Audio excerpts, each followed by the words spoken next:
сәлеметсіздер ме? Бүгін ас курсын ас үйрету классында мына еттен сиыр етінен жасалған жаңадан шыққан бір әдемі салқын салат өтемін. Соған кететін материал сиырдың етін май жоқ ет болу керек. Соны қаламшалап осында әдемілеп турап аламыз. 400 грамм айналасында ет болса болды. Одан кейін оған кететін материалдар сарымсақ, сыңжаң, дасың болса да болады, шаусың болса да болады.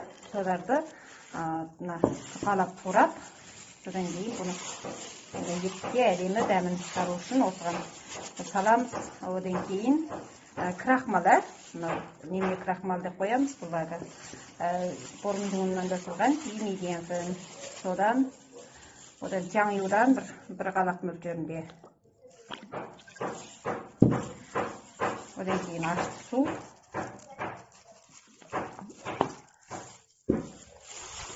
Осылар салып, бұны енді әптен қолымызбен араластырып, бұны бір сағат мөлшерінде дәм сіңіріп қойып-қоямыз.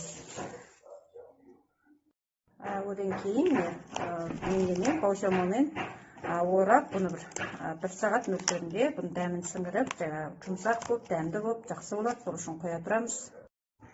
Ендігі етті салқын салатымызға кететін материал қияр.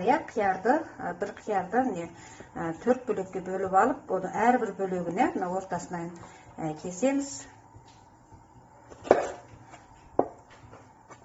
Одан кейін тағы да ортасынан кесеміз. Содан бір қиярды онан тағы да ортасынан кесеміз. Сонда бір қиярды 8 бөлікке, 8 бөлікке бөліп кесіп дайындап аламыз. Мінекей қиярымызды болғаннан кейін турап бұған 2 қасық мөлшерінде тұзымызды салып, бұны тұзды араластырып, бұны жарым сағат мөлшерінде қоя тұрамыз.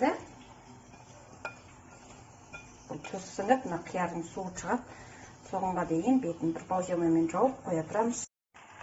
Одан кейін қазанға азырақ майымызды құйып, жаңағы дәмдеп қойған, дәм сіңіп қойған етіміз бар, соны салып, майымызға азырақ майды азырақ қосақ болды.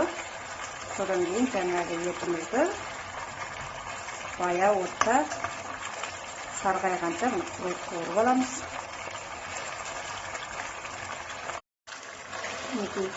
Баяу отта етімізді сарғайғанша қуырып алдық. Енді сарымсаға бір үлкен бас сарымсақты турап, содан кейін бұны қуырамыз. Су құймаймыз, еттерімізде су құймаймыз. Осы сарымсақтың су шыққанша осыны баптап отырып баяу отта бұны қуырып, содан кейін сарымсақты астысына араластырып қуырғаннан кейін бұны отымызды ең төменге басып тастап, бұны 20 минуттай осы қуырып аламыз.